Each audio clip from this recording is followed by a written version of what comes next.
Ahora sí se le escucha. Sí, ya se le escucha. De acuerdo. Bueno, hubo un problema técnico, ahora estamos nuevamente con ustedes y decíamos que en nuestro país gran parte de los departamentos, casi todos, están interconectados. Una buena ventaja de la interconexión es el de contar con un sistema robusto, ¿no? Tenemos un sistema robusto, por un lado, y también esta interconexión permite usar de mejor manera la generación. Podemos intercambiar energía eléctrica barata, digamos, generada con centrales hidroeléctricas, especialmente en la zona occidental, en el Valle de Songo, La Paz, con energía cara proveniente de centrales termoeléctricas instaladas en Santa Cruz o la parte del Chapare, digamos, Cochabamba, ¿no? Entonces, tenemos un intercambio de energía en diferentes etapas del año. En época de lluvia se genera más con agua, energía barata, digamos, y en época seca de estiaje se genera más con gas y hasta con diésel, energía cara. En promedio, digamos, podríamos decir que el costo es manejable, ¿no? En una época se paga caro, en otra época se paga menor. En promedio, eso tiene como ventaja en el costo o en la tarifa al consumidor final. Este aspecto no es posible aplicar en un sistema aislado, donde la única generación está digamos, a cargo de unidades generadas con diésel, energía cara. Por tanto, obviamente las tarifas son elevadas en los sectores, a pesar de que el diésel es subvencionado. Por otro lado, son sistemas pequeños, son sistemas menores, por tanto, no son tan estables, ¿no? Una salida de un alimentador puede ocasionar un colapso del sistema, por ejemplo. En el sistema interconectado no ocurre. Sale un alimentador y ni se siente, digamos, en el sistema. Si hay una buena carga que sale, es posible que haya una fluctuación. Pero de todas maneras, el esquema de protección del sistema interconectado también es bastante sofisticado, ¿no? De tal suerte que no haya un colapso del sistema. Creo que en la historia de nuestro sistema no ha habido un blackout, digamos, un colapso total. Quizá uno que otro por ahí, pero es un sistema bastante robusto. Si hacemos una revisión rápida,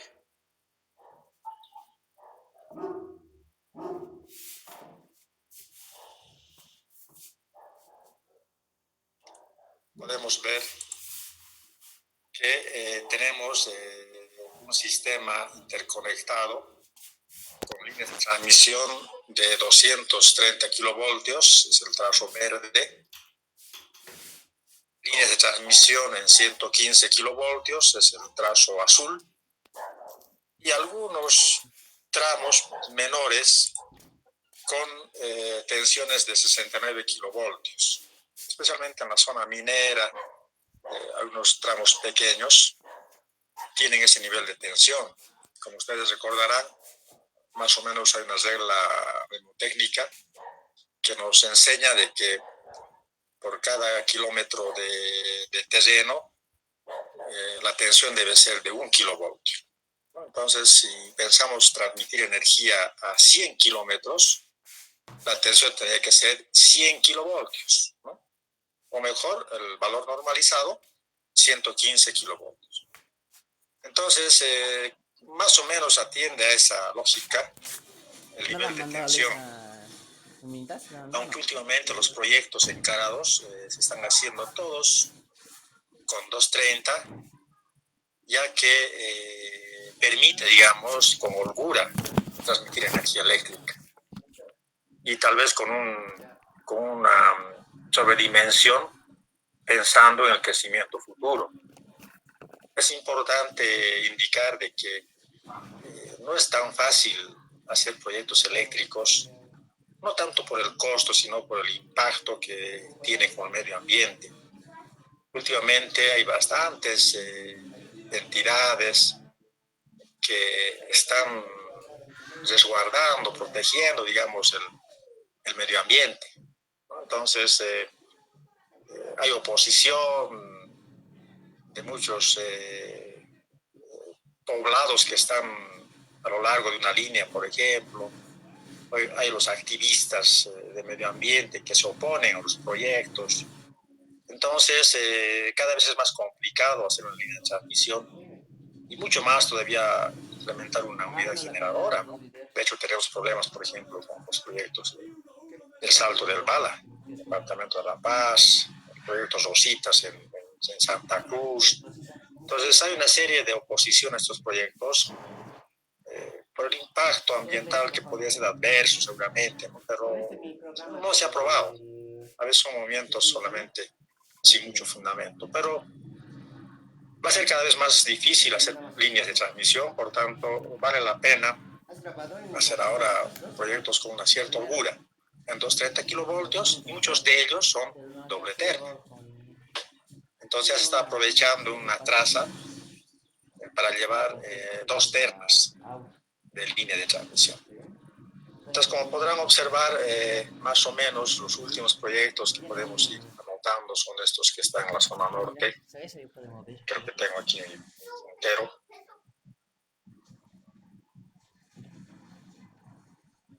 Ah, caray. Sí, quiero ver eso.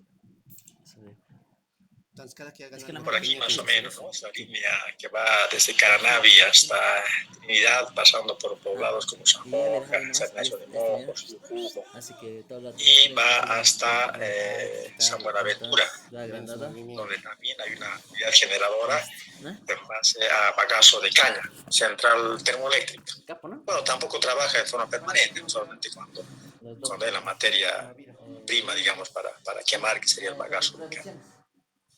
Hacia el sur ya se ha llegado a Tarija, y de Tarija ha hecho una extensión hasta la zona de Villamontes, Yacuiba. Prácticamente ya estamos en la frontera con Argentina, ¿no? A partir de aquí se pretende exportar energía eléctrica a un poblado argentino. Todavía está, digamos, en tratativas. Luego de las últimas líneas podemos también mencionar que va a la compañía minera San Cristóbal, y de ahí hay yacimientos de litio boliviano y LB, donde se está haciendo un trabajo de explotación del litio, ¿no? Y toda esa parte que es la zona minera, Potosí, Oruro, tiene una buena carga, digamos, más hay carga y no tanto generación. Más al sur, por aquí se va a poner una planta que sería la geotérmica Sol de Mañana, que también está, digamos, en desarrollo. A futuro se pretende exportar energía eléctrica hacia Brasil, posiblemente, es uno de los análisis que se han hecho, pero que también está en etapa de tentativa, ¿no? Porque finalmente no hay nada consolidado con Brasil, prácticamente con ningún otro país. Y para llegar a estas fronteras que son más distantes, habría que pensar en tensiones también más elevadas. Estamos pensando en 500 kilovoltios, 750 kilovoltios o más, ¿no? Ya en función a la distancia que habría que recorrer. Entonces, notarán ustedes que un sistema como este requiere de una buena lógica o buena filosofía de protección. Había que pensar en todas las posibilidades de falla. Como verán también, en nuestro país hay diferente topografía. Tenemos por este lado la zona occidental, donde el terreno es seco, árido, el altiplano. Luego hay que pasar a la zona montañosa. En la zona norte, por ejemplo, ya yendo a Caranavi, hay que pasar la cumbre, donde el terreno es bastante rocoso. con descargas atmosféricas frecuentes y con posibilidades de falla también bastante mayor. Se llega ya a la zona de Caranavi, ya es una zona ya más cálida, y ya estamos en el departamento del Beni, donde aquí podemos observar un terreno, tampoco es tan regular el terreno, si bien es húmedo, pero también presenta ciertos barrancos, hay zonas pantanosas. Entonces, realmente las líneas están expuestas a una serie de aspectos de medio ambiente y clima, que son factores de falla, realmente, ¿no? Y podría repercutir esa falla en una subestación importante en el sistema. Por tanto, había que tener una lógica de protección. Por otro lado, la normativa también recomienda tener generación por zonas. Si hay una falla de interconexión, tendría que haber generación local, ¿no? En el caso de la línea Carnavi-Trinidad, por ejemplo, hay generación local en Trinidad mismo. Centrales a diésel. Entonces, operan regularmente, pero mucho más si es que hay una falla de la interconexión y sale el tramo Carnavi-Trinidad. En Santa Cruz lo propio, no hay generación local, en Cochabamba igual, en Cochabamba tenemos centrales termoeléctricas, tenemos centrales hidroeléctricas. En cada departamento hay generación local para poder abastecer a la zona en caso de falla, de salida de la interconexión.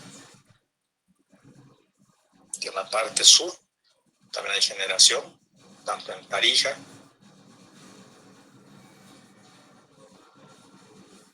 después en la zona minera no hay mucha generación, todo es consumo, es carga. Se han puesto algunos proyectos importantes de generación más con energía no convencional, como son los paneles solares. En Uyuni hay una parte, en Oruro otra parte, y también se han interconectado con centrales eólicas, ¿no? También en Cochabamba tenemos un parque eólico, en Santa Cruz también se están haciendo parques eólicos, en Tarija hay otra unidad, la de Tolera. Se han hecho prospectos en las orillas del lago Titicaca y se ha visto que hay bastante potencial eólico también. Y más que todo en la zona del altiplano, ¿no? Donde tenemos un sol radiante, se podría ampliar los proyectos que tienen que ver con paneles solares. Si bien son energías no convencionales, caras, ¿no? De la inversión, pero tienen un costo variable bajo. El combustible en el caso de una central eólica sería el viento, solo que el viento es un fenómeno relacionado con el tiempo, ¿no? No hay permanentemente vientos, hay en ciertas épocas del año y en ciertas horas del día. Asimismo, una central en base a paneles solares también depende del sol. Tiene que ser un sol radiante para tener un buen potencial y solamente de día, ¿no? De noche no hay. Entonces, son energías no convencionales, pero que ayudan al sistema, ¿no? Ayudan al sistema y también al medio ambiente. A futuro se tiene la necesidad de interconectar Trinidad con Santa Cruz. Seguramente una línea va a tener que ir por alguna traza entre Santa Cruz y Trinidad. Ya existe el proyecto y con eso se estaría cerrando, digamos, como una especie de malla, varios departamentos. Eso ayuda al sistema también. De ahí, llegar hasta Pando va a ser bastante difícil, costoso, ¿no? Por un lado, la distancia y por otro lado, la topografía. Hay muchos ríos de por medio, hay muchos pantanos. Es muy costoso inclusive hacer proyectos de distribución. Los costos se van incrementando cada vez por la distancia y por las dificultades que se tiene. Básicamente ya aquí en la frontera con Brasil, en cobija, decíamos, hay un sistema aislado que abarca varios municipios poblados de la zona, ¿no? Pero estamos muy distantes con relación al sistema interconectado. Asimismo, por aquí vamos a ver Guaynamerí, casi también son fronteras con Brasil, igual son sistemas aislados. Y en Santa Cruz hay bastantes, en varios municipios de Santa Cruz, en la Chiquitanía, hay varios poblados que también tienen generación a diésel, generación cara, pero bueno, el desafío está ahí, ¿no? Llegar a interconectar a todos los consumidores del sistema. No solamente tendría que ser con redes eléctricas, es bastante caro con esos proyectos, sino ver generación alternativa, paneles solares, mini centrales hidroeléctricas, unidades eólicas. Entonces ya las autoridades que ven el tema energético están viendo estas opciones. Y hablando un poco de una red, aquí tengo el unifilar del Sistema Interconectado Nacional. Creo que tengo una forma de poder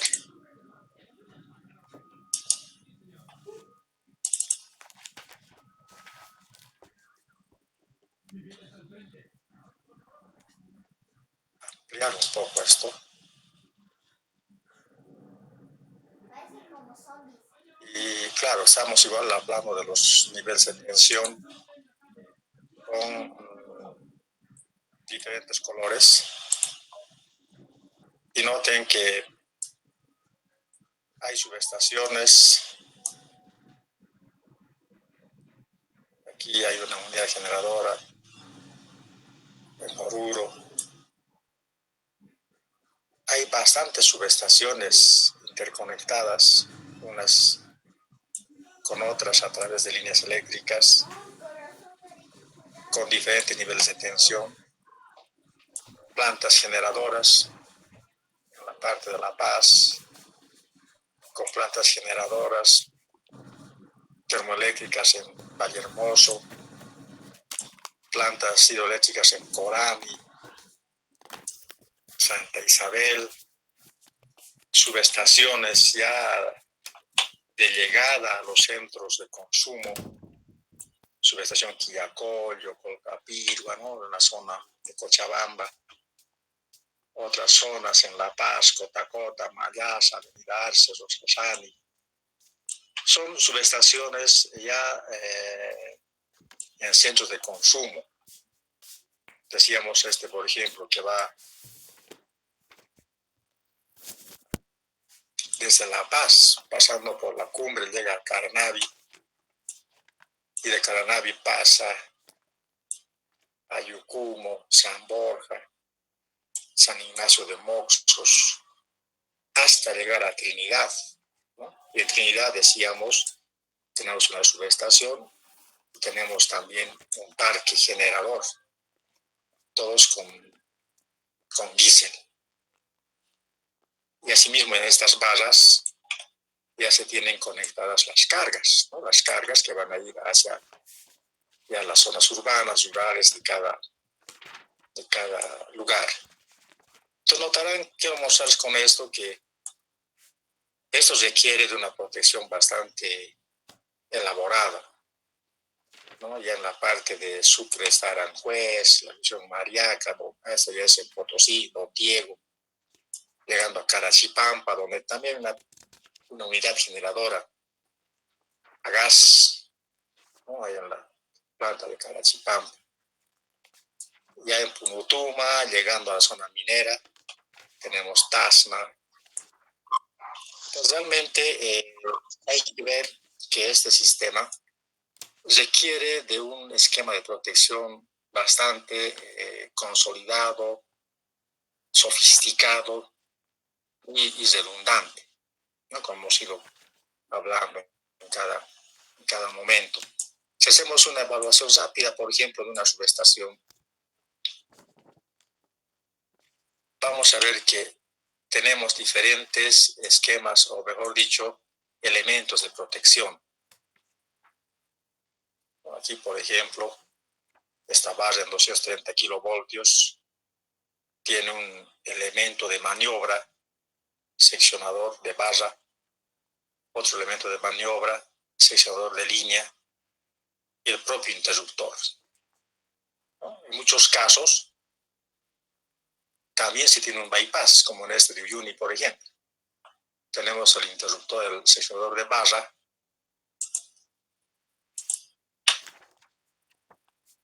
el seccionador de línea y el bypass, ¿no? Y el interruptor, por ejemplo, va a una unidad de reducción, en este caso un autotransformador, y a partir de aquí salen los alimentadores hacia la población. Ya no está, digamos, en el pilar del comité los alimentadores. Ellos solamente ven hasta la barra de media tensión. Entonces, en muchos casos requieren de barra doble, ¿no?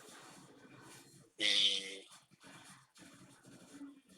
algún otro interruptor de transferencia que tiene que estar en algún momento para poder transferir la carga de un lado para otro en caso de producirse alguna falla, ¿no?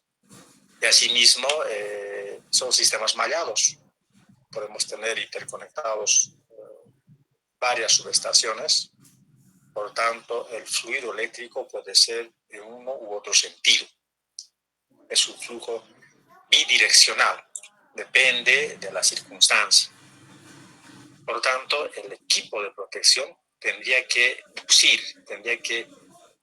observar de qué lado viene el flujo para actuar en consecuencia. Entonces, todo eso tiene que ser parte de un estudio de protecciones. Asimismo, podemos instalar algunos equipos de compensación, como son los reactores, que también tienen equipos de protección y maniobra. En líneas largas se está utilizando bastantes reactores en puntos intermedios, en puntos, digamos, clave desde el punto de vista de su aporte al sistema, resultado de un estudio eléctrico, o se podría poner bancos de capacitores, ¿no? Si es que vemos que la línea es altamente reactiva inductiva. Entonces notarán ustedes que la carga también tiene mucho que ver en la construcción, en el planteamiento de un esquema de protección. Estoy buscando, por ejemplo, Trinidad. Lamentablemente este sistema del PDF no es tan dinámico. Pero es normal poner bancos de capacitores o reactores en diferentes puntos en función al comportamiento de nuestra línea eléctrica. Ese sería un vistazo de un sistema de transmisión. Si hablamos ya de sistemas de distribución, también es importante pensar en esquemas mallados. Si bien los niveles de tensión son menores, estamos hablando en un sistema de distribución primario de media tensión, 10 kilovoltios, 24.9, 34.5 kilovoltios, dependiendo también de la distancia a recorrer. Se tienen igual subestaciones malladas. Aquí hemos recuperado un unifilar del sistema de distribución en La Paz y también podemos observar que tiene una lógica de mallado.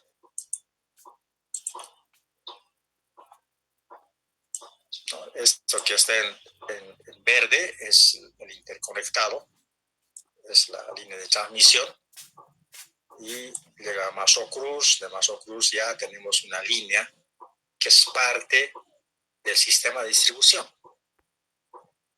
Entonces, en el sistema de distribución podemos tener también alta tensión. En este caso, el trazo rojo creo que es 115 kilovoltios. Luego, de distribución primaria en media tensión. En La Paz hay diferentes niveles de tensión. Hay 34,5, 10 kilovoltios, 3,3 kilovoltios, 12 kilovoltios. Son diferentes niveles de tensión. Creo que como una especie de resultado del crecimiento que damos en ese sector, ¿no? Primero con zonas mineras, luego algo industrial. Es un sistema donde estuvo presente la empresa canadiense Bolivian Power. Entonces tenía un nivel de tensión diferente, ¿no? De hecho, en La Paz hay baja tensión 115 voltios y 230. ¿No? Nosotros estamos aquí 220, 380, entonces en La Paz todavía hay 110 o 115 voltios en algunos lugares del casco viejo. Entonces son tensiones que han heredado de esos sistemas y que a la fecha se mantienen, a pesar de que sería bueno que transiten a 220 en lugar de 115. Entonces noten que tenemos subestaciones también interconectadas, la subestación Kenco, con Temladerani, esta a su vez con Naipata, Alto Chachicala, llega a la planta, la Chachicala, actualmente ya no es planta, ya no generan ahí, ¿no? Varias subestaciones del casco viejo, la zona de La Hollada, la opción Catacora, Avenida Ars, noten que están interconectados otros con línea de media tensión subterránea. Estos que están segmentados son líneas subterráneas. Ya son avenidas centrales donde no se permite ya por temas de ornato público líneas aéreas y también por seguridad, ¿no? Entonces muchos de estos están en media tensión, en este caso es en alta. La roja es 115 kilovoltios, ¿no? 115 kilovoltios interconectado mediante líneas subterráneas. Entonces se llega a un centro de reducción, alta, media, y de ahí nacen varios alimentadores. Subestación Catacora, por ejemplo, que tienen varios alimentadores. Estos trafos no están en paralelo. En unos casos sí están en paralelo, como en este caso, por ejemplo, la avenida Arce tiene tramos en paralelo.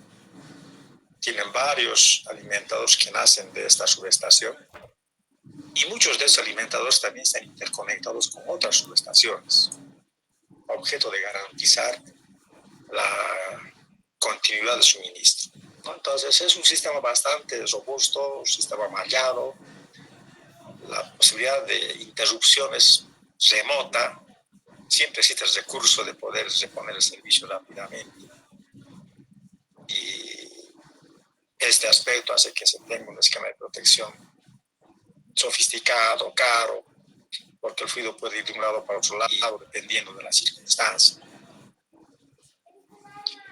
Y también vamos a ver que de algunas subestaciones nacen unos alimentadores que son prácticamente exclusivos para zonas rurales, ¿no?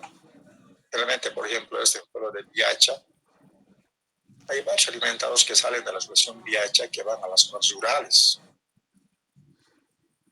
Y noten que son alimentadores radiales, ¿no? Con un fluido eléctrico unidireccional de la subestación hacia la carga, no hay retorno.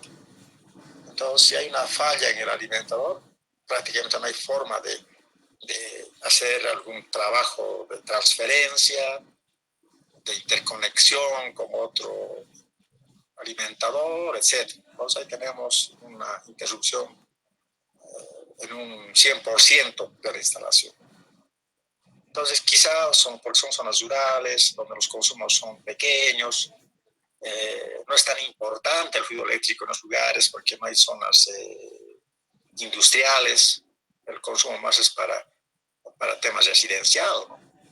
Como ustedes verán, en el campo la gente sale muy temprano a trabajar y llega tarde a descansar.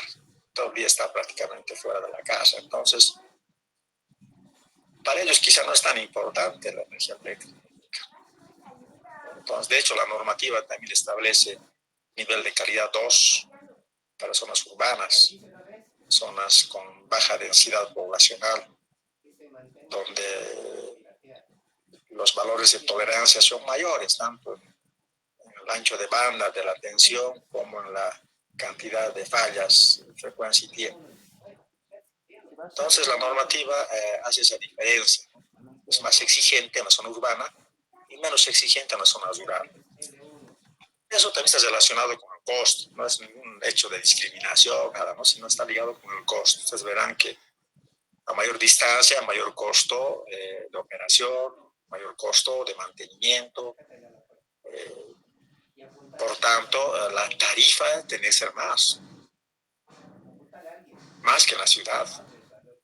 Sin embargo, casualmente la gente en las ciudades no tiene recursos, no pueden pagar más que en la ciudad, pagan lo mismo, pero bueno, ese mayor costo para la empresa se compensa con un menor nivel de calidad en esos sectores.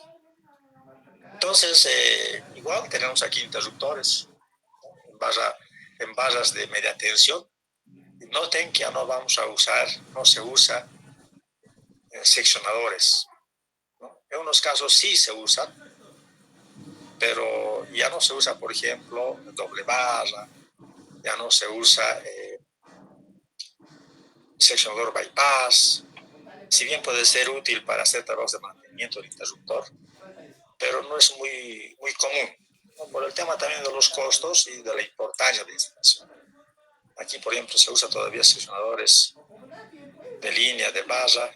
En este caso también hay un bypass. Esto seguramente por la magnitud de la carga que está ligada a este equipo de protección, ¿no?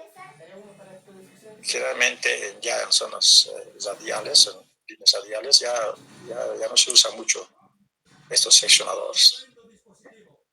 Entonces, para poder operar estos interruptores, tenemos que pensar en relés, necesariamente, ¿no? Quizá más abajo, ya en la parte de distribución secundaria, donde las tensiones son de 230 voltios, 220 voltios. En esos niveles se usa directamente como elemento de protección un disyuntor termomagnético. Como ustedes saben, el disyuntor termomagnético opera en casos de cortocircuito o en casos de sobrecarga. De ahí el nombre, termomagnético. La parte térmica funciona en base a una sobrecarga, un crecimiento lento de la corriente. Y la parte magnética funciona en casos de cortocircuito o un crecimiento brusco de la corriente. Entonces, son disyuntores inteligentes, digamos, entre comillas, porque pueden diferenciar un cortocircuito de una sobrecarga. Más abajo vamos a ver otro elemento de protección, que es el fusible. El fusible básicamente es el más económico. Solamente puede haber sobrecargas, también cortocircuitos, pero el slow fast, el fusible SF, es el que tiene una respuesta de ese tipo, ¿no? Slow es lento y fast es veloz. Entonces puede trabajar en ambas modalidades, en caso de cortocircuito o en caso de sobrecarga. Entonces son técnicas que se van aplicando y sistemas de protección que se van implementando en función a los niveles de tensión y en función a la magnitud de la carga. ¿Alguna consulta hasta ahí? Por favor, estoy atento a sus comentarios.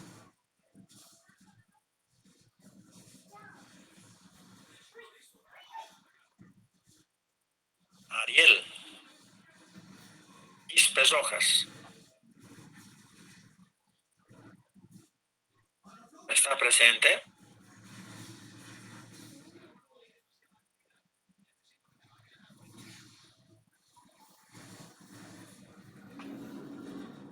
Gabriela.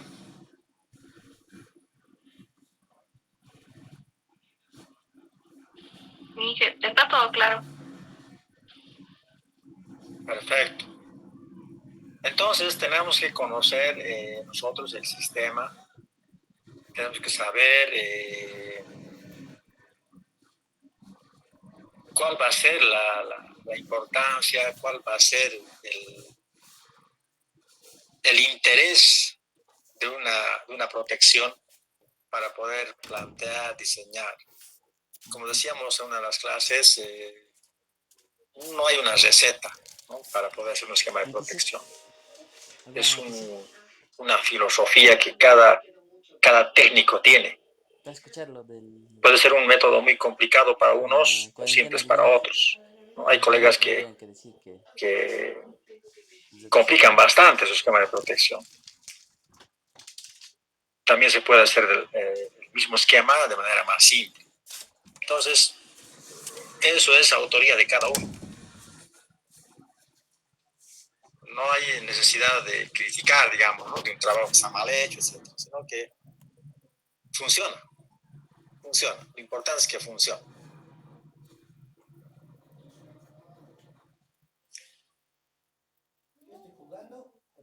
Bien, entonces ya avanzando un poco más,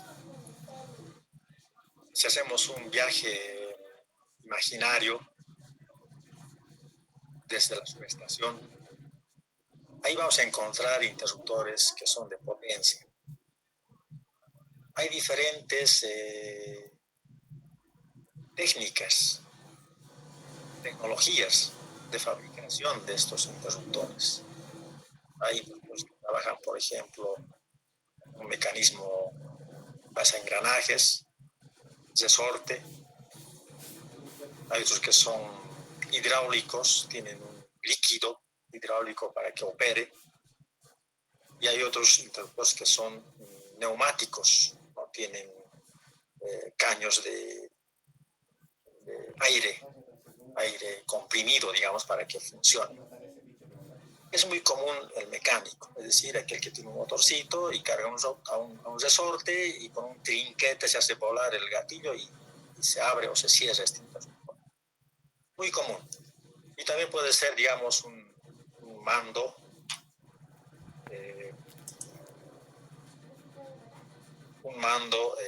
tripolar, o puede ser un mando monopolar. En este caso, por ejemplo, esta caja de conexión está ligado a comandar los 3 interruptores de la base. Es decir, es un mando tripolar. Si hay una falla en cualquier conductor, se abren los 3, ¿no? Hay otros que tienen mandos independientes, cada fase tiene su caja de control. Entonces son interruptores monopolares. Si hay una falla en la fase A, opera el interruptor de la fase A solamente. Los otros se mantienen intactos y puede haber una reconexión. Entonces también la implementación de un interruptor responde a una necesidad, ¿no?, a una necesidad de interconectar, reconectar, mejor dicho, o no. Más abajo vamos a encontrar otro tipo de interruptores. Este, por ejemplo, es un interruptor también, pero para un nivel de tensión menor, media tensión. También es un interruptor tripolar, noten que tiene un solo mando. Este mando está ligado a un mecanismo que cuando opera abre las 3 fases.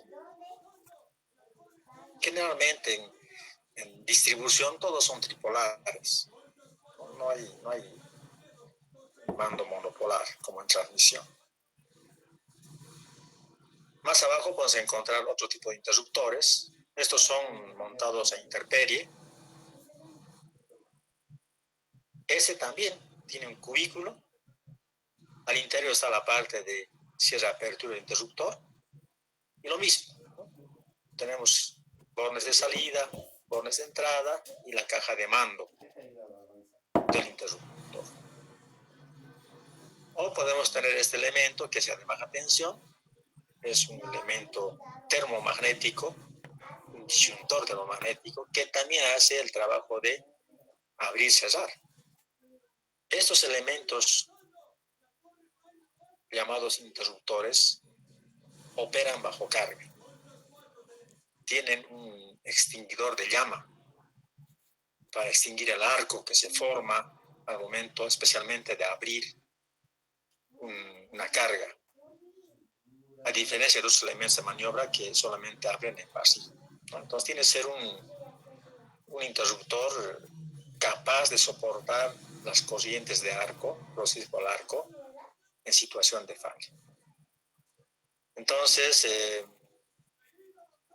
los modelos dependen. En nuestro sistema tenemos varios modelos dependientes de tecnologías diversas. A veces uno tiene que ver con el precio, o con la disponibilidad, o con la modernidad, etcétera, de una instalación.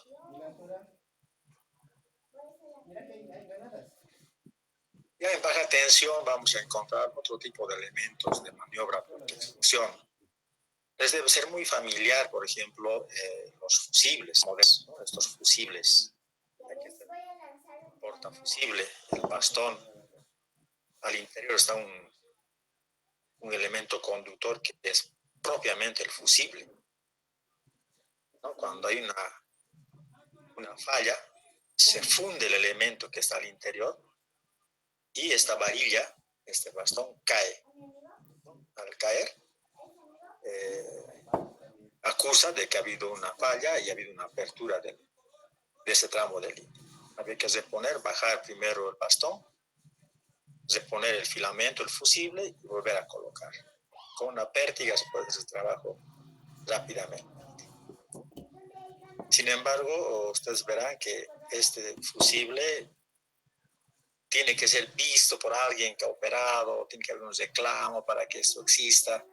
Y hasta que vaya el técnico a reparar puede pasar horas y la gente molestarse, ¿no? Generalmente la gente ahora está ligado al celular y ni bien hay una interrupción ya están llamando a la empresa.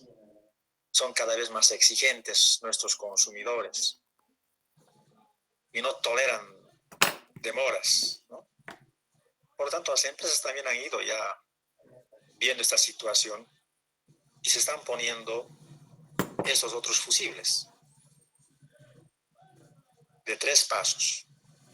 Es igual que el primero, pero que tiene más pasos, ¿no? En este caso, los 3 fusibles están armados, pero solamente está conectado el primero, este que está a la mano derecha de su monitor. Cuando hay una falla, quema el fusible, cae el bastón, y al caer conmuta el circuito al segundo fusible. El tercero está inactivo. Está armado, pero está sin conexión. Ya cayó un bastón. Y si ha habido una falla persistente, entonces va a quemar el segundo fusible más. Y si ha sido una falla temporal, por ejemplo, una caída de una rama, algo que ha ocasionado una falla temporal, solamente caerá el primer fusible. Quedan intactos 2. Entonces ha habido una fluctuación en la zona, pero no una interrupción. En otra falla, otro día seguramente, otra falla por un viento, etc., podría caer el segundo fusible, ¿no? Al caer el fusible, conmuta al tercer elemento, el último, es como decir, es la última bala. Y en ese interín, quizá los equipos de mantenimiento hacen recorrido por todos los lugares, podrían percatarse de que han caído 2 fusibles y los reemplazan, ¿no? Entonces, ya está. No estoy en clases, bien. Y si no, bueno, caería el tercer fusible más. En ahí ya tenemos interrupción total del sector, pero noten que hemos evitado, ¿no? Es mejor tener 3 fusibles en una fase que 1. Con esto básicamente se ha reducido bastante la cantidad de interrupciones en varios sistemas, ¿no? Este mecanismo se ha utilizado mucho en el trópico, por ejemplo, donde es muy frecuente las fallas por temas también ambientales, ¿no? Hay bastante follaje, el terreno es bastante húmedo, etc. Entonces hay bastantes fallas por el sector. El elemento básico es el fusible, que es este fusible de que armar dentro del portafusible y bueno, tener disponible, ¿no? Los fusibles se tienen en stock, los técnicos tienen en sus maletines stock de fusibles de diferentes capacidades para poder reemplazar. Es lo más económico. Luego otro elemento importante que se maneja bastante también en distribución son estos equipos de apertura bajo carga. No olviden que el fusible no se puede abrir bajo carga. No es como el interruptor. Al abrir un fusible con carga, vamos a generar un arco aquí, de tal suerte que puede haber una destrucción del portafusible, ¿no? Y quizá una falla mayor en el sistema. Si hay necesidad de abrir un seccionador fusible bajo carga, se tiene que usar un loadbuster, un equipo auxiliar. Se arma entre ambos elementos, entre el móvil y el fijo, y al abrir, aquí hay una cámara de extinción de arco. Por tanto, sin problema se puede abrir. El cierre no es problema. El cierre se puede cerrar sin loadbuster directamente. Hay que ser un cierre hermético y zap, sin temblar, ¿no? Se cierra y ya está el fusible armado. El problema sería al abrir. Para abrir, usar loadbuster. Si no tenemos loadbuster, habría que abrir el interruptor desde la salida de nuestro alimentador, desenergizar ese tramo y sí podemos abrir ya en vacío estos fusibles. Eso ya es parte operativo. Sin embargo, para nosotros tiene que ser importante la implementación de un fusible y en qué lugar, ¿no? En qué lugar es el punto óptimo para poner un equipo de protección. No es lo mismo poner en cualquier lugar porque tenemos que pensar el menor impacto posible, ¿no? El menor impacto posible está en ubicar un equipo de protección en un punto estratégico, digamos. Después vamos a ver con frecuencia en redes ya de baja tensión los contactores, ¿no? Entonces han debido ver bastante de esto en un momento de la carrera. Son contactores, pueden ser contactores de corriente continua, contactos de corriente alterna. Es muy común de corriente alterna. Habría que un poquito estudiar el funcionamiento de este contactor y las características, ¿no? Para ver la capacidad de corriente por el circuito principal y las corrientes por los circuitos auxiliares. No olviden que estos contactores tienen contactos principales para el circuito de fuerza, digamos, y tiene contactos auxiliares para el circuito de control. Esto había que ver la característica y capacidad de impulsión a cada proyecto. Luego vamos a tener equipos de maniobra. Un seccionador es equipo de maniobra, no es de protección. Por lo tanto, estos no abren bajo carga, solamente van a abrir en vacío, sin carga.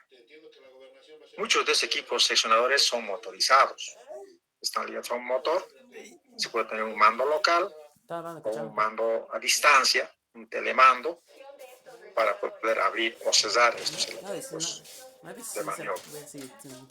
En muchos casos tienen mando manual, a través de una palanca o de una manivela, haciendo girar se puede abrir este seccionador.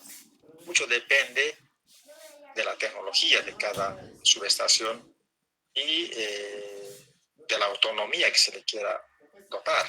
Actualmente ustedes han debido ver muchas empresas ya tienen implementado sistemas SCADA, sistemas de control a distancia. Entonces, en la subestación solamente está el guardia, ¿no? Viendo la parte del custodio físico. Ya no existen operadores como antes. Todo se centraliza y se opera desde un centro de control, un centro de despacho. Todo es telecomandado. Entonces, tanto los interruptores, los seccionadores, tienen mandos a distancia. Luego vamos a ver muy frecuentemente estos equipos de protección maniobra. Sirve para hacer maniobras, pueden abrir bajo carga, pero también pueden proteger. Depende si tienen un relé o no. Lo importante es que trabajan bajo carga. Son interruptores que se colocan en puntos intermedios, puntos estratégicos en una red primaria de distribución. Muy útil para poder seccionar una falla, para poder transferir una cierta carga de un alimentador a otro, para hacer una serie de maniobras. Es normal poner en un alimentador, por ejemplo, radial, varios de estos interruptores, ¿no? En diferentes lugares, a objeto de ir minimizando el efecto. Podemos ir probando, digamos, diferentes tramos a través de estos interruptores a distancia. Están conectados a un sistema de comunicación, generalmente vía radio, para poder operar también desde un centro de control. Entonces, creo que el sector eléctrico ha ido mejorando, se ha ido modernizando bastante en esta temporada, digamos, de la vigencia de la ley 1604, la ley de electricidad, ¿no? Con el tema de la privatización de las empresas o nacionalización de las empresas, y con el control celoso de la autoridad reguladora, como era la Superintendencia de Electricidad, actualmente llamada AETN, las empresas han empezado a modernizar tanto las instalaciones eléctricas como los equipos informáticos. Pues actualmente es muy común ver a una empresa con un centro de control a distancia, un equipo SCADA. Hay softwares para poder administrar la demanda, hay softwares como para poder analizar la parte operativa, sistemas de protección. Y lo importante de estos sistemas computarizados es que se tiene una base de datos, ¿no? Bastante sólida, con información abundante como para poder hacer una serie de estudios, ¿no? Estudios de cortocircuito o estudios de confiabilidad de los sistemas eléctricos. Actualmente estamos muy supeditados al tema de calidad. La gente, el consumidor final, es muy exigente en temas de calidad. La normativa también establece niveles de calidad. El ente regulador permanentemente controla niveles de calidad. Entonces, las empresas tienen que cuidar este aspecto a objeto de evitar la aplicación de sanciones, ¿no? Vistas multas o como reducciones en la remuneración del distribuidor. Está en juego dineros, está en juego, digamos, prestigio de la empresa, está en juego costos de las empresas, de las industrias, costos cesantes, lucro cesante. Entonces, parecería que bajo ningún pretexto tendría que haber una falla, porque todos pierden ante una falla. Pero estamos conscientes también de que las fallas son inevitables. Existen fallas, están latentes en el sistema, ya que son líneas aéreas, líneas extensas, terrenos variados, topografía diversa, accidentes, o también algunas fallas intencionales, ¿no? Vandalismo, sabotaje. Hay una serie de aspectos que hay que tomar en cuenta. Por tanto, no vamos a pretender tener un sistema 100% fiable. Vamos a tener fallas. Lo importante es que esas fallas tengan el menor impacto posible, las pérdidas sean las menores posibles, ¿no? Entonces, de hecho, la normativa establece ciertos niveles de calidad, cierta tolerancia, entendiendo de que los sistemas no son 100% fiables. O si queremos un sistema 100% fiable, hay que implementar sistemas redundantes, con esquemas de protección sofisticados, etc. Y eso es costo, ¿no? Entonces, aquel que necesite o quiera un nivel de calidad superior, tendría que estar dispuesto a pagar también una tarifa mayor. Creo que ese es el problema, ¿no? Todos queremos bueno, bonito y barato. Esas tres cosas no guardan relación. Queremos bueno, no va a ser barato. Queremos barato, no va a ser bueno. Entonces ahí está el dilema, ahí está el problema. Y cuando se hace una fijación tarifaria cada 4 años, uno de los aspectos es el tema calidad. Otro aspecto es el tema demanda. Y otro aspecto es el tema inversiones. ¿Cesar o buscar objetivo? Esos aspectos tienen que estar reflejados en un estudio tarifario vigente por 4 años. Entonces, cada fijación tarifaria realmente es un tira y afloje de ambos lados, ¿no? De parte del distribuidor y de parte del ente regulador que está velando, digamos, una eficiencia, costo mínimo para el usuario. A eso hay que sumar ahora aspectos sociales, ¿no? Antiguamente el privilegio era tomar en cuenta temas económicos y temas técnicos. Un proyecto tiene que ser viable técnica y económicamente. Así cierra, digamos, el ciclo, el ingreso como el egreso de las empresas. Actualmente se está privilegiando el tema social. El otro es un poco más chiquito. No interesa cuánto cueste. Está el 2. Interesa que ese usuario, ese ciudadano, tiene que tener energía eléctrica. Ya no estamos hablando de eficiencia. Estamos hablando de un aspecto social.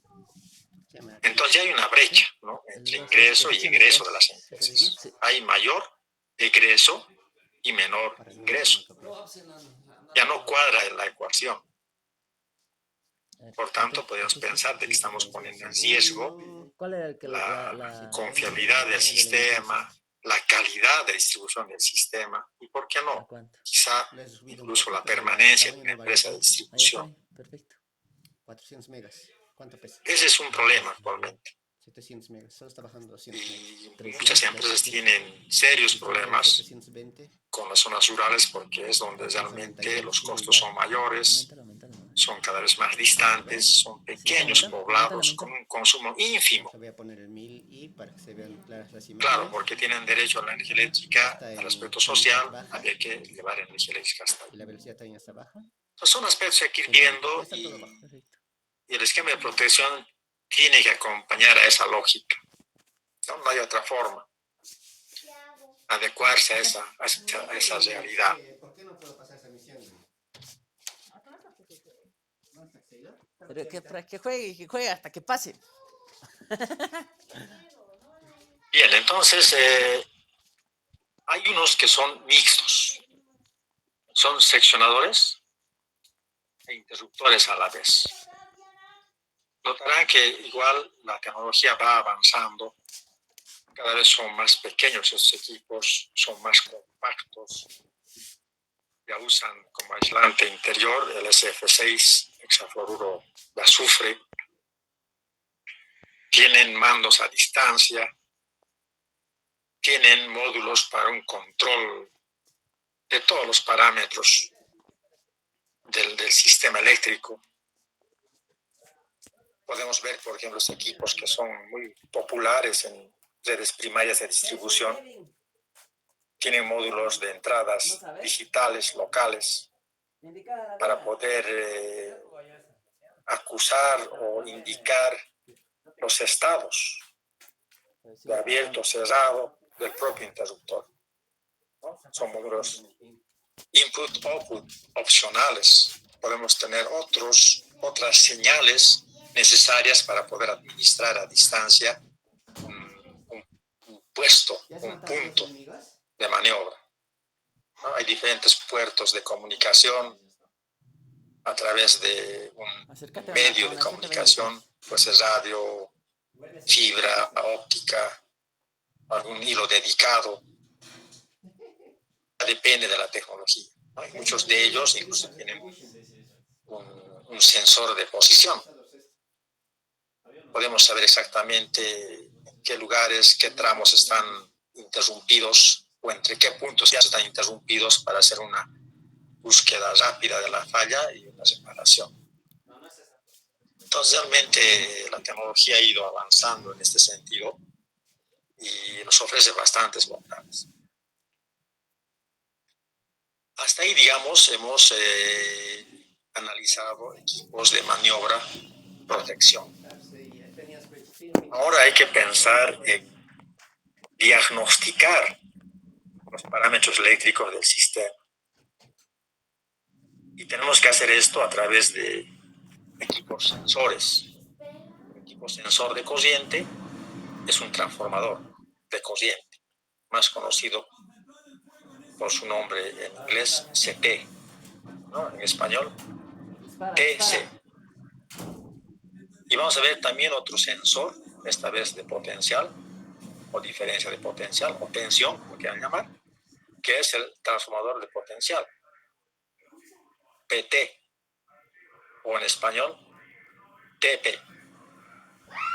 Sin embargo, el que se viste mayor cuidado con relación a la especificación, al dimensionado y al cableado es el transformador de corriente.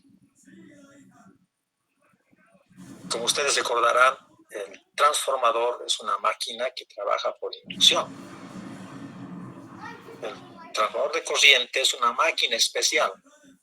Trabaja también por inducción, pero tiene dos particularidades, ¿no? Una, que trabaja en la zona lineal.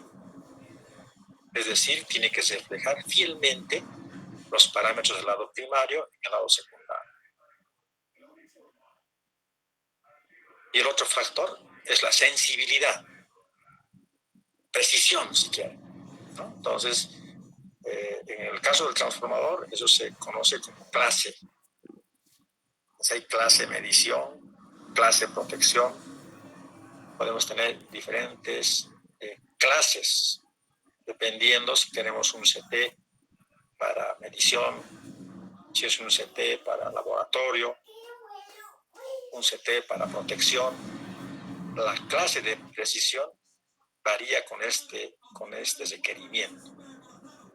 Y también la clase de precisión está ligado al costo, ¿no? Uno que quiere un CT de una clase superior para implementar, por ejemplo, un laboratorio de contrastación, tendrá que tener un costo mayor comparado con otro CT de clase inferior que vamos a usar, por ejemplo, para ver o cuantificar la corriente de un circuito.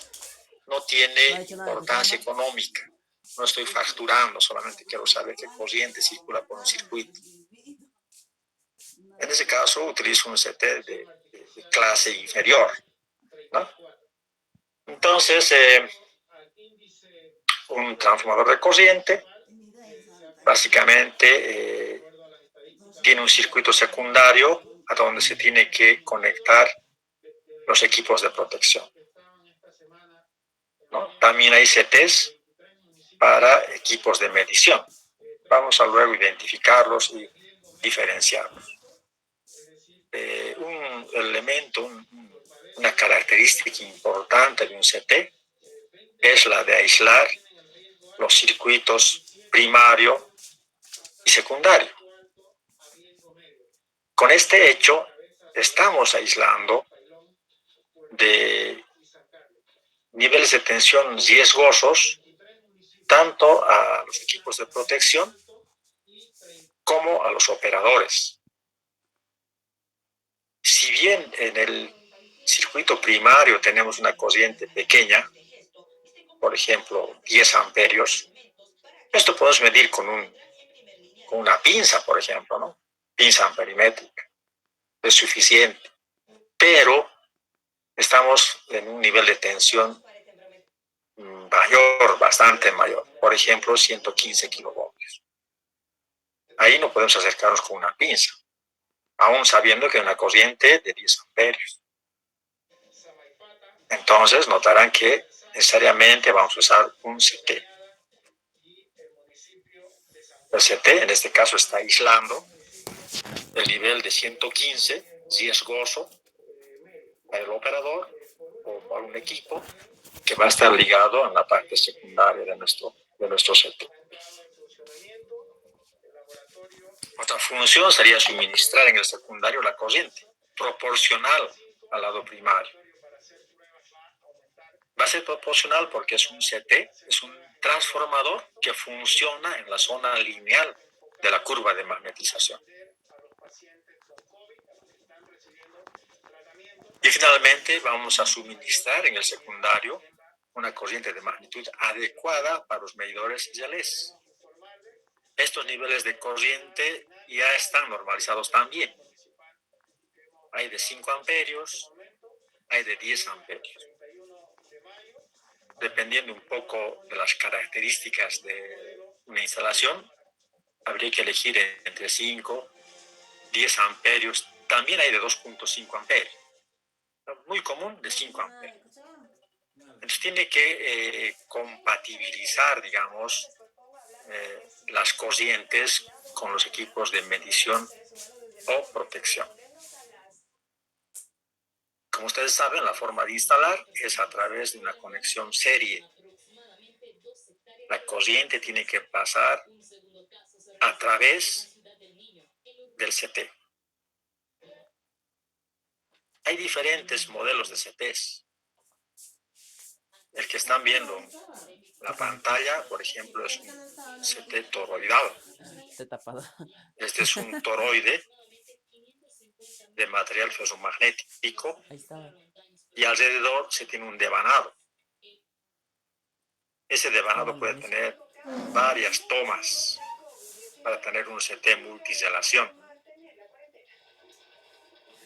Entonces, dependiendo de la magnitud de la corriente, yo puedo tomar un par de conductores para poder adecuar al circuito de control que estoy utilizando.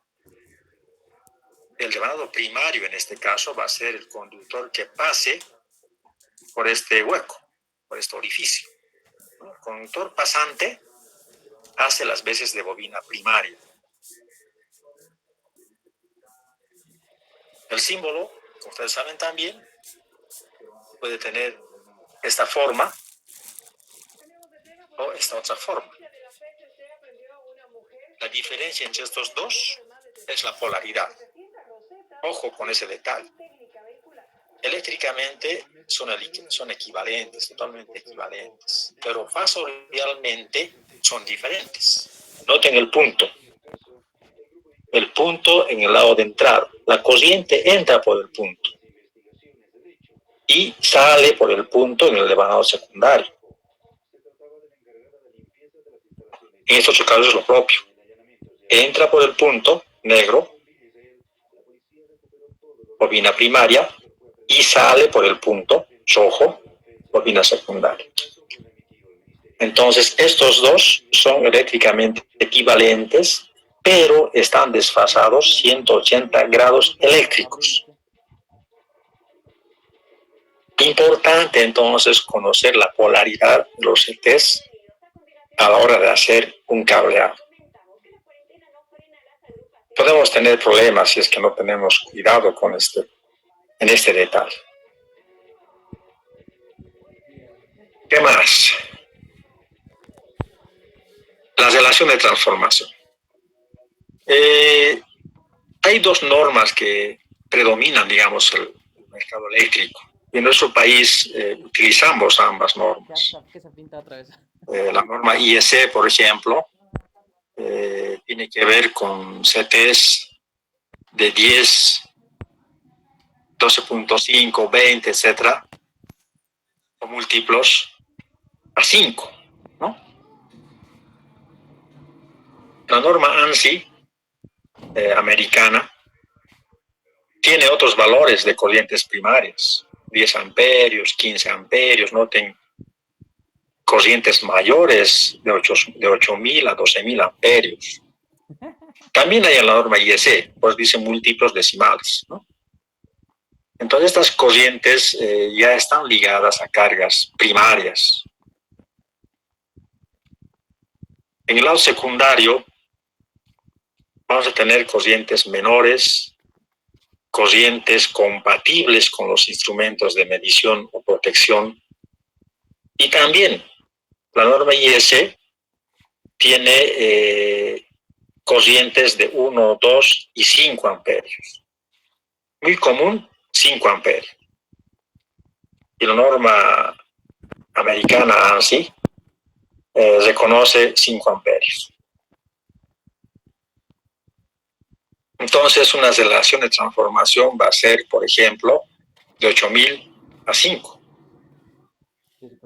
O de 100 a 5.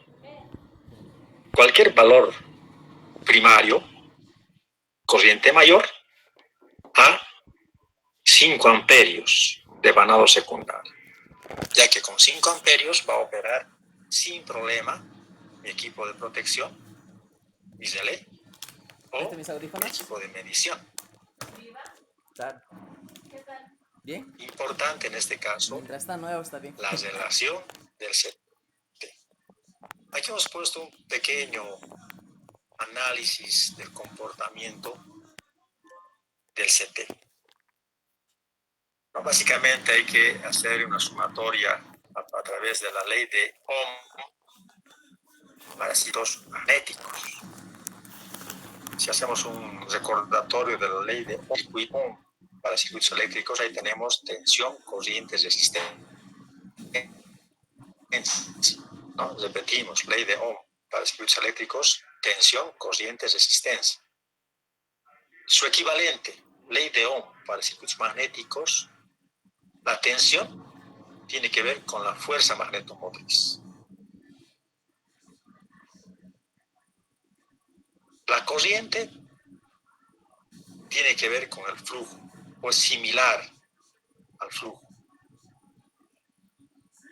La oposición del medio al paso del flujo magnético. Y la resistencia eléctrica tiene que ver, pues, similar a la reluctancia magnética. De ese modo podemos analizar cuál va a ser la relación de transformación de nuestro CT. Por definición, fuerza magnetomotriz es los amperiovueltas, amperioespiras, N por I primario menos N por I secundarios, ¿no? Y es un circuito cerrado. Por eso es cerrado. Noten entonces que la corriente primaria a la corriente secundaria es igual número de espiras secundario, número de espiras primarias. Es decir, es inversamente proporcional a la cantidad de espiras. Ojo con ese detalle. A esta relación de corriente primaria a secundaria vamos a llamar nosotros relación del CT. La relación del CT entonces va a ser la relación de corriente primaria a secundaria.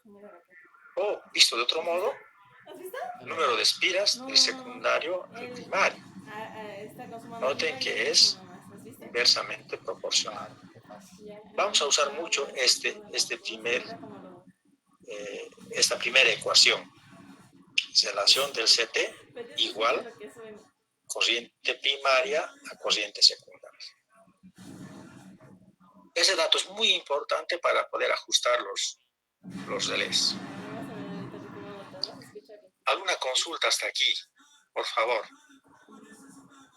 Estoy atento a su comentario. Ingeniero, esta relación de la primaria con la secundaria, ¿vamos a utilizarlo en los posteriores ejercicios que va a dar? Sí, correcto. Vamos a ir utilizando en los diferentes problemas, en los diferentes ajustes. Va a ser parte de nuestro trabajo, digamos, a la hora de hacer el ajuste de los relés. Siempre es posible, ¿no? A veces uno compra un relé con ciertas características, pero siempre es posible ajustar. De ahí que es importante comprar CTs multirrelación, es decir, que nos permita acoplar a cualquier variación de la carga. No hay que olvidar que la carga varía permanentemente, mes a mes, ¿no? Año a año. Y no sería recomendable que cada que cambie la carga estemos cambiando también el CT. Entonces, para evitar aquello, se prefiere comprar un CT multirrelación. De modo que solamente cambiamos el TAP y ya está adecuado al nuevo estado de carga de nuestro sistema. Entonces, vamos a ir usando bastante esta definición.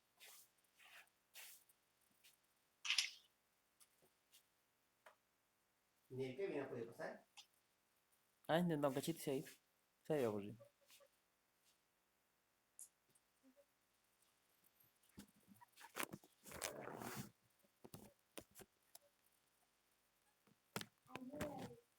Hola, ¿me copia?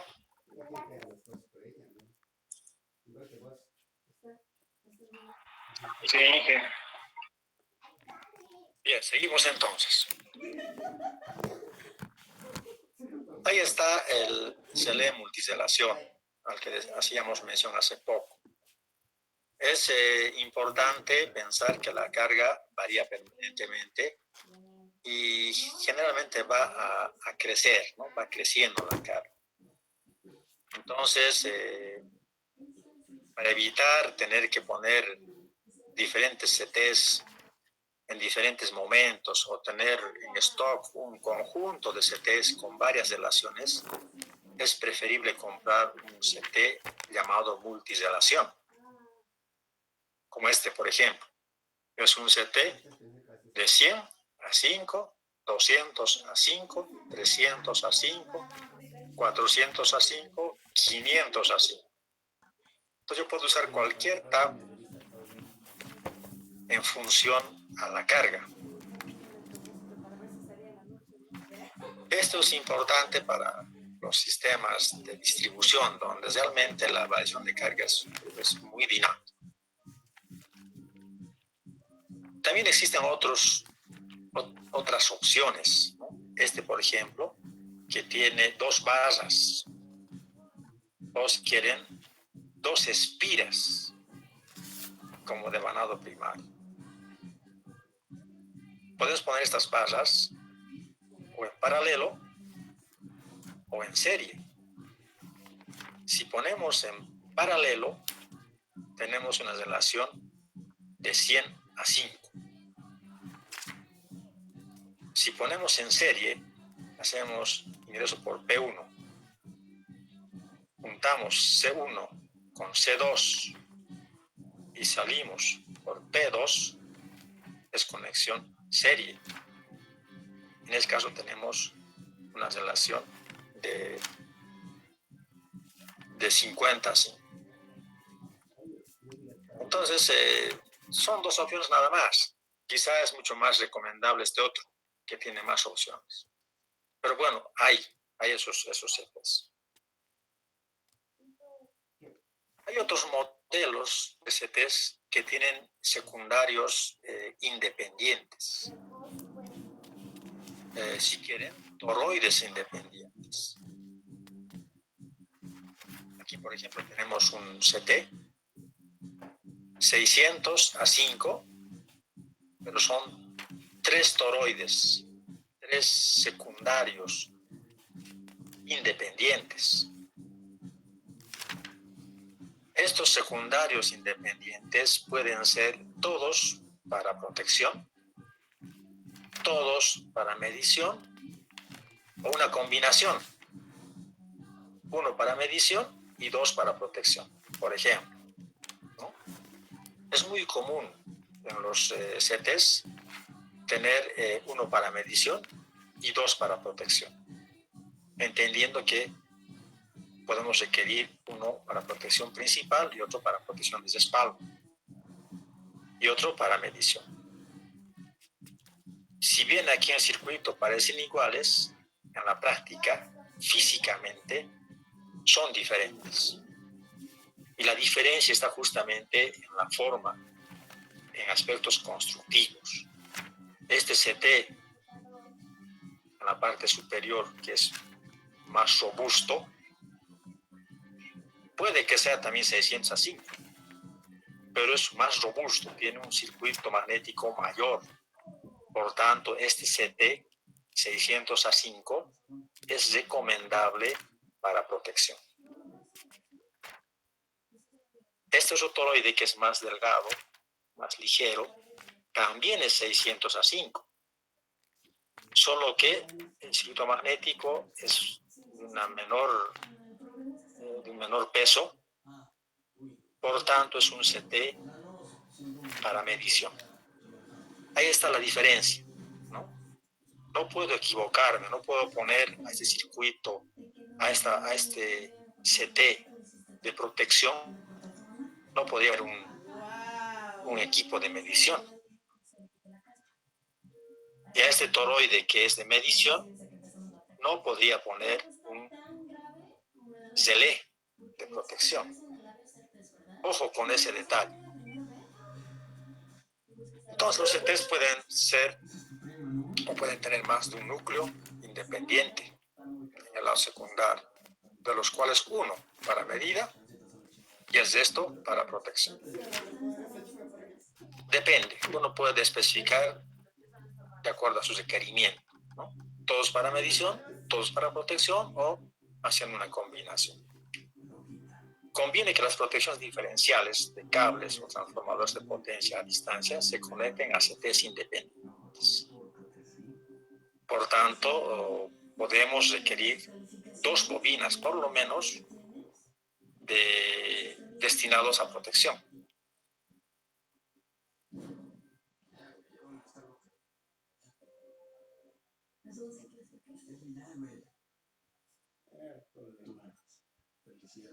Entrando un poco más en detalle de los transformadores de protección, tenemos que analizar la curva de magnetización de estos transformadores.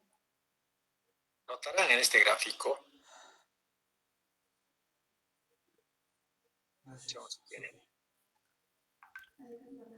para los trabajos de medición, que es este que estoy marcando con el puntero, tiene una saturación a 4 veces la corriente nominal, porque tiene un hierro de menor volumen. Mientras este otro comportamiento corresponde a un CT de protección, donde el núcleo se satura a 20 veces la corriente nominal. Por tanto, es un hierro más robusto, más pesado, mayor volumen. Entonces, físicamente, ahí está la diferencia. Uno es más delgado, más holgado, más ligero, y el otro es más robusto, más pesado.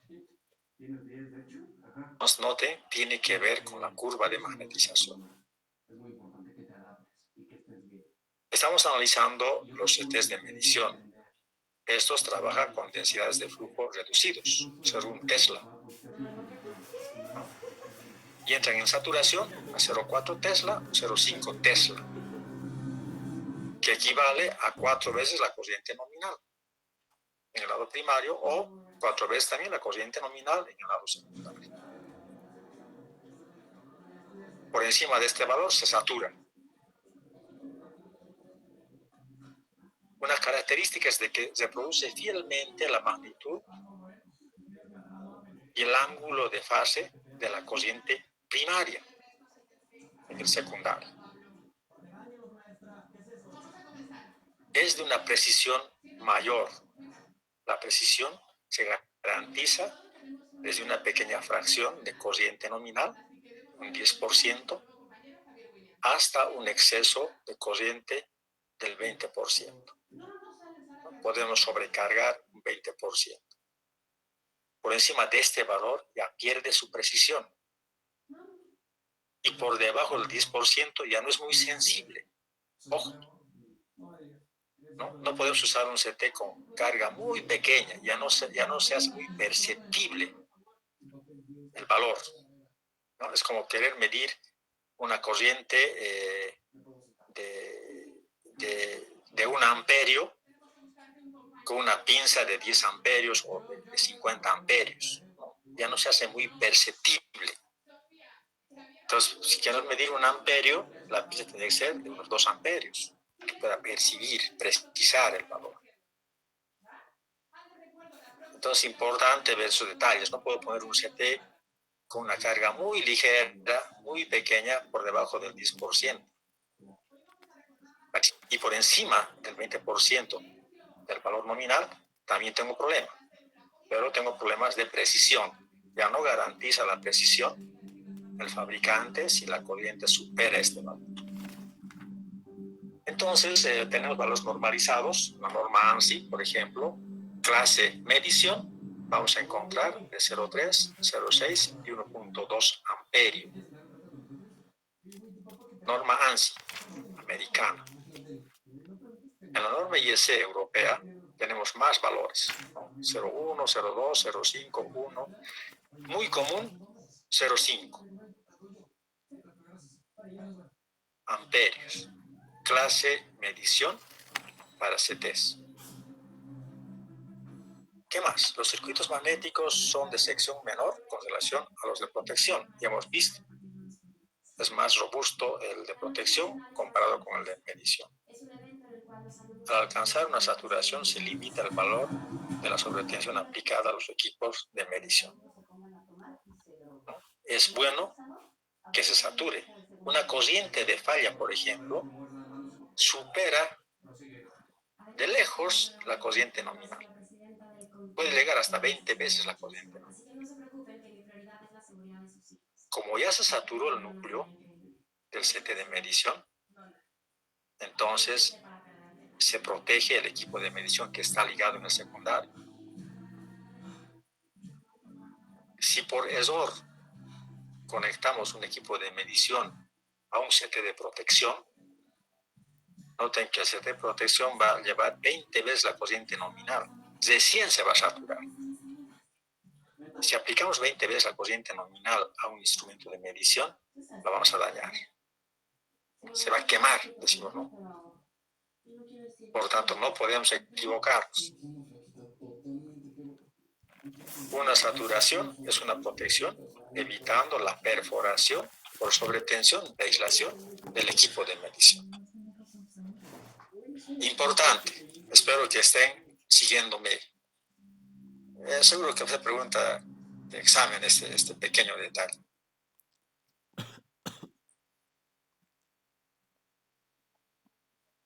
No sé con reloj, ¿qué hora es, por favor? Alguien que esté atento a la hora. 9:15.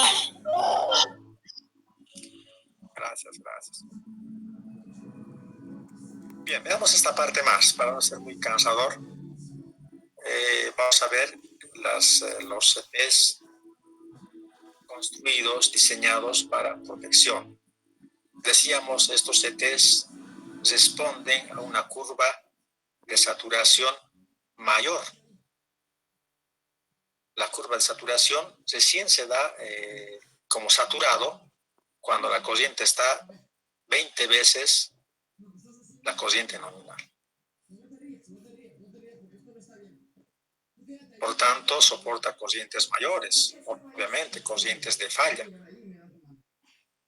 que se producen en casos de cortocircuito en casos de sobrecarga de los circuitos y prácticamente al superar esta curva de magnetización tendría que ya operar el equipo de protección. Entonces también tenemos dos normas, la norma ANSI, CTs clase protección de 2.5, de 5 y 10 amperios. Muy común, 10 amperios. Y en la norma europea IEC existen dos valores de 5 y 10 protección. Muy común, 10 amperios. Entonces es importante conocer esta relación porque los CLs ya tienen definido el valor, ¿no? Puede haber CLs de 5, 2.5 o 10 amperios. Entonces tiene que ser compatible con este CL nuestro CT. ¿Qué más? El circuito magnético de un CT de protección debe presentar una sección transversal grande, es decir, es de mayor volumen, ¿no? De modo que la saturación se dé justamente en un valor de 20 veces la corriente nominal. La pregunta es, ¿qué ocurre si a este CT de protección le conecto un medidor? Por ejemplo, un amperímetro. Seguro que se daña, ¿no? Se va a dañar porque ante una falla circula 20 veces la corriente nominal y el amperímetro no va a soportar 20 veces la corriente nominal. Si es un amperímetro de 5 amperios, que soporte el doble, 20 amperios. Pero 20 veces ese amperímetro va a explotar. No puedo equivocar. En el caso anterior, en un transformador de medición, ¿qué ocurre si a este CT de medición, en lugar de conectar un amperímetro, estoy conectando la bobina de un relé de corriente? ¿Qué ocurre? Como este CT se va a saturar 4 veces y el relé opera con corrientes de falla o cortocircuito, es decir, con corrientes mayores a la nominal, en una razón de un 20 veces la corriente nominal, este relé no va a operar, ¿no? El CT se va a saturar rápidamente a 4 veces, por tanto no va a llegar a operar a nuestro relé. No estoy protegiendo al sistema.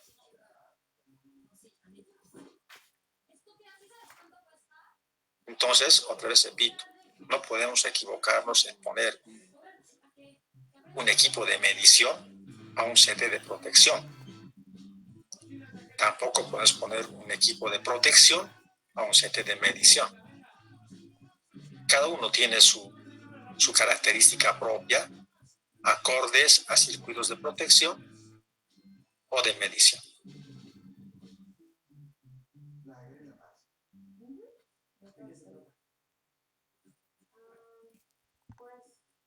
¿Alguna consulta hasta ahí?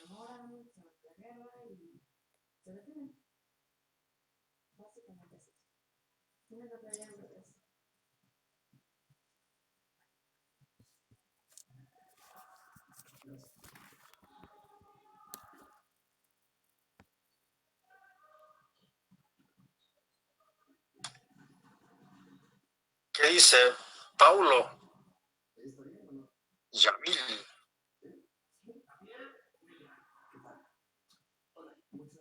Servando, ¿está por ahí? Mauricio, Bazán.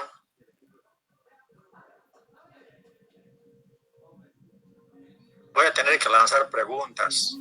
Todo bien, Inge. ¿Se entiende? Voy a tener que lanzar preguntas para ver si están frente al monitor.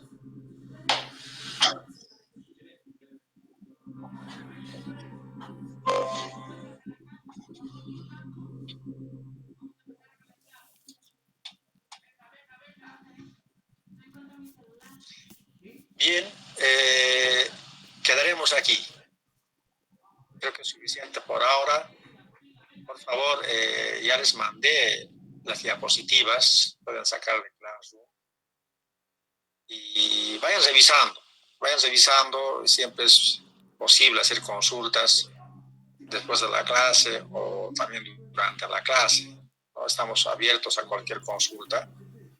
Es bueno intercambiar criterios, por lo menos para ver que estén siguiendo y que las dudas surjan ahora, ¿no? Y no el día del examen, porque ahí realmente es muy complicado de poder atender dudas también. Y por otro lado, les voy a poner ya también en el Classroom el nuevo plan global. En realidad es el mismo que tienen, hemos distribuido a principio del semestre, solo que estamos actualizando las fechas de examen, ya en función al cronograma que nos han hecho llegar. Creo que el 13 de agosto termina todo, incluido segundas instancias, todo aquello. Entonces ya hemos ido bosquejando las fechas. Espero que no tengan problemas, ¿no? Ojalá, porque vamos a programar para horarios nuestros, es decir, en nuestras clases. No creo que haya problemas. Así es que si no hay más consultas, podemos quedar aquí. Que tengan una buena noche y mañana continuamos. Gracias, Inge. Buenas noches. Hasta mañana, Inge. Hasta mañana.